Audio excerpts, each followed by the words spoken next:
સ્વાધ્યાય 8.2 દાખલા નંબર છે 12 જો 1 + x whole raise to m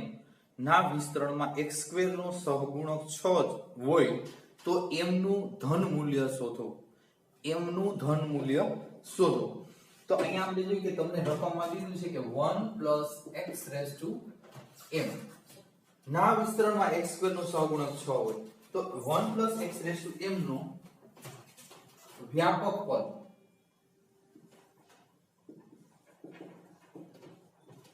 તો આપણે શું કહી શકીએ કે t r + 1 = ncr n ની જગ્યાએ m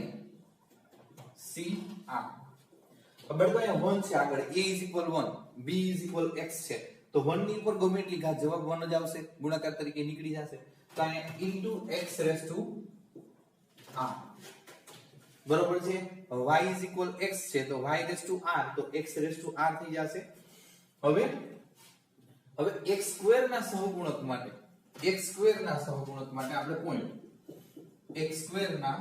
સહગુણક માટે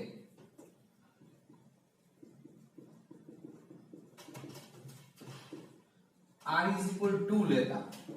જો r = x² ના સહગુણક માટે જે ઘાત હોય એટલા લેવાના થાય r = 2 લેવાના. હવે અહીં કિંમત મૂકી therefore 2 + 1 = mcr r = 2 અને x² તો અહીંયા તમે કહી શકો therefore 3 mc2 x² therefore x² નો સહગુણક mc2 છે બરોબર છે. હવે x² નો સહગુણક mc2 છે તો x² નો સહગુણક તમને રકમમાં આપ્યો છે 6 therefore 6 = mc2 તમારે m શોધવાનો છે. હવે 6m નો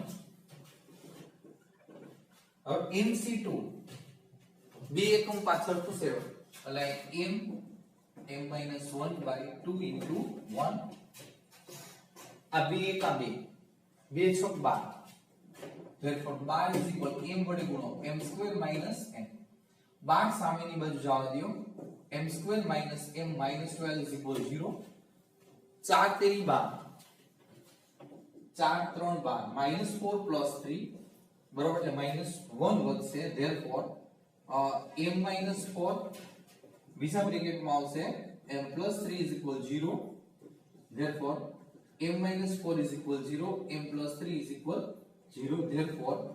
m = 4 m = -3 શક્ય નથી. શા માટે m છે એ ધન લેવાનું છે એટલા માટે કારણ કે આપણે કહી શકીએ કે કારણ કે m > 0 ધન લેવાનો છે. રેડી એટલે આપણે m ની કિંમત શોધવાની હતી m = 4 મળે છે. હવે આપણે જે પ્રકરણ સ્વાધ્યાય આવે છે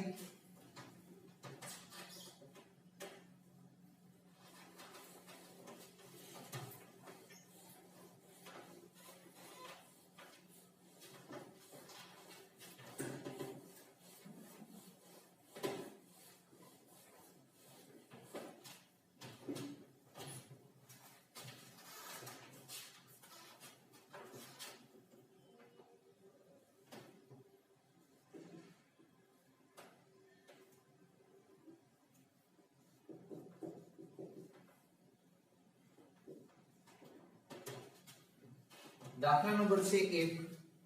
હવે અહીંયા તમને કીધું છે કે જો a + b whole raise to m ના વિસ્તરણમાં પ્રથમ ત્રણ પદ એટલે પહેલું પદ બીજું પદ અને ત્રીજું પદ અનુક્રમે તમને આપ્યા છે 729 7290 અને 30375 હોય તો a b અને m શોધો. તો પહેલા આપણે જોઈએ કે અહીં તમને રકમમાં આપ્યું છે કે a + b raise to n તો આનું આપણે જોઈએ કે દ્વિપદી પ્રમેયનું સૂત્ર છે એ લાગુ પાડીએ એટલે તમને પહેલા ત્રણ પદ મળી શકે તો આપણે કહી શકીએ nc0 આપણે એમ કહી શકીએ a⁻0 અને b⁻n પ્લસ nc1 a અને b raise to n minus 1 plus nc2 s square b raise to n minus 2 up to આમ હાલવાના છે લાસ્ટ પદની કઈ જરૂર નથી આપણે એટલે આ રીતે આગળ વધશું છોકરાઓ હા જો અહીંયા પહેલા પદને n સોરી અહીંયા n 0 n માઈનસ 1 b અને અહીંયા n માઈનસ 2 અને અહીંયા ઓન્લી 2 એટલે ઘાત આગળ પાછળ મૂકી દીધી પણ આ ઉપર ઉલટાવવું પડે એની જગ્યાએ આપણે જોઈએ કે આગળના મુજબ હાલીએ તો વધારે સારું તો આપણે જોઈએ કે પ્રથમ પદ છે પ્રથમ પદ આને પ્રથમ પદ બરાબર nc0 a raised to n b raised to 0 એટલે 1 લખવાની કઈ જરૂર નથી તમને પ્રથમ પદ આપ્યું છે રકમમાં 729 થોડુંક સાદું nc 0 1 તો આવશે આપણે કહી શકીએ કે a raised to n is equal 729 આ નંબર 1 બીજું પદ બરાબર છે nc1 a raised to n minus 1 into b is equal રકમમાં તમને આપ્યું છે 7290 રેડી હવે આને થોડુંક સાદું nc1 એટલે n a raised to n minus 1 into b is equal 7290 આ નંબર 2 આ ત્રીજું પદ આ બીજું અને આ ત્રીજું nc2 a raised to n minus 2 આ b square is equal 30375 બરાબર છે હવે આની નંબર 3 જે આનું સાદુરૂપ આપણે પછી દેશું અથવા તો આપણે હારે દેવું હોય તો ઠીક છે હારે દઈ દઈએ હવે nc2 એટલે n minus 1 આ 2 1 આ n નો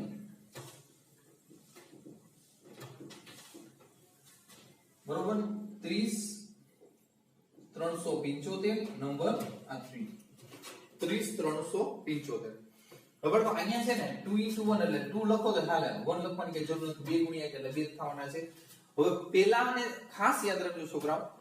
1 અને 3 નો ગુણાકાર કરો 1 અને 3 નો ગુણાકાર કરી 1 અને 3 નો ગુણાકાર કરી એને 2 વડે ભાગો ને 2 વડે ભાગતા રેડી 1 અને 3 નો ગુણાકાર તો જમણી સાઈડ નો જમણી સાઈડ ગુણાકાર ડાબી સાઈડ નો ડાબી સાઈડ એટલે અહીંયા આપણે વાત કરીએ તો a raised to n હવે n minus 1/2 બરોબર છે a raised to n minus 2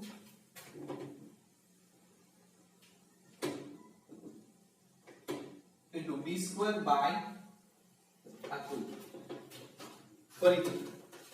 આપણે જોઈએ કે અહીંયા વાત કરીએ થોડી ભૂલ છે પણ સુધારો કરશું a raised to n પછી એની સાથે ત્રીજો n minus 1/2 a raised to n minus 2 b square upon 2 છે નહીં upon હવે 1 અને 3 નો ગુણાકાર કરી 2 વડે ભાગતા એટલે સમીકરણ 2 વડે ભાગતા તો સમીકરણ 2 આપણી પાસે છે વર્ગ કરીને ભાગતા ને વર્ગ કરી ને 2 વડે વર્ગ કરી ભાગતા તો વર્ગ શા માટે સાદુરૂપ લેવું સરળ પડી જાય છે હવે આનો વર્ગ કરશો આનો વર્ગ થશે આપણે એમ કહી શકીએ અહીંયા કે n2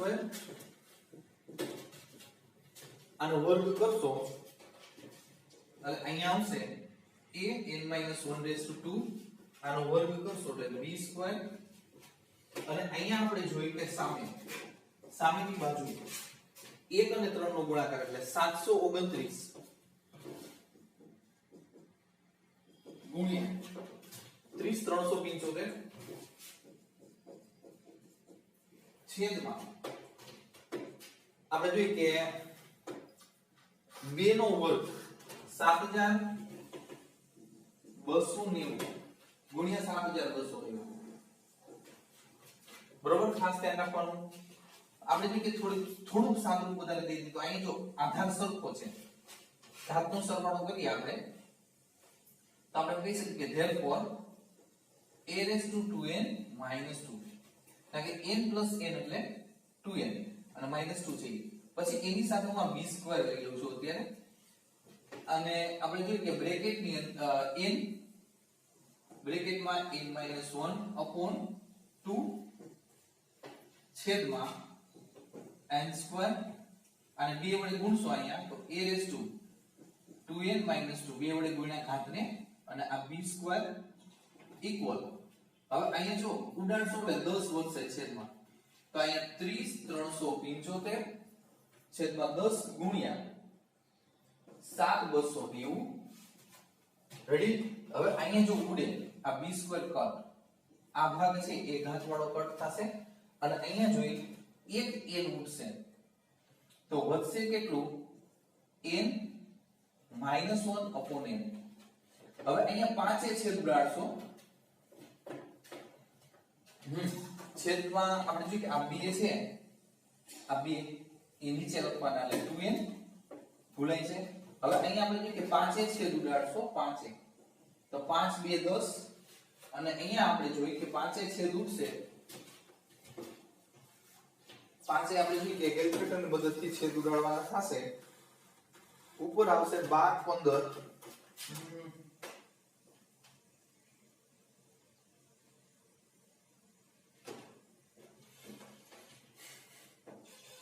પાંચે છેદ ઉડાડવાના રહેશે 5 0 બરોબર છે 5 7 35 અને 5 7 5 7 35 એટલે આપણે જોઈએ કે 60 77 જેવું આવે છે એટલે સામે આવશે 60 77 છેદમાં 2 ગુણ્યા 7290 હવે આ બે બાજુ 2 2 છે ઈ કટ થઈ જાય છે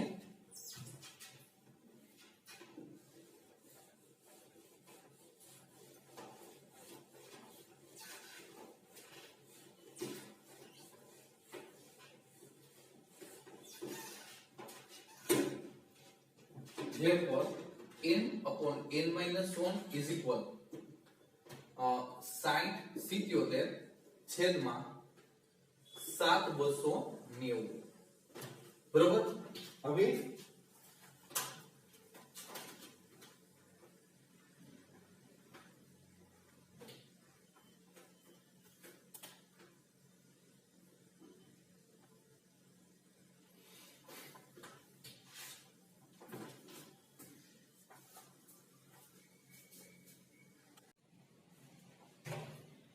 અહીંયા બાળકો જો અહીંયા આપણે જોઈએ કે 5 વડે ભાંગીએ છીએ 5 વડે તો છોકરો 5 વડે ભાગશો એટલે 60 75 આવે છે બરોબર છે મને 60 77 થઈ ગયા હતા 60 75 હવે આને 5 વડે ભાંગશો એટલે 10 ને 5 વડે ભાંગશો એટલે 2 આવશે હવે અહીંયા વધ્યું છે એ જો n - 1 upon 2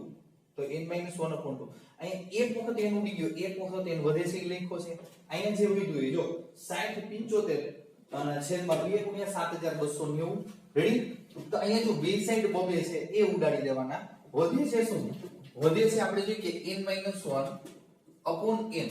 હવે 60 75 છેદમાં 7290 60 75 7290 તો 60 75 ને 60 75 ને મેં 5 વડે સોરી 60 75 ને મેં 5 વડે ભાગ્યા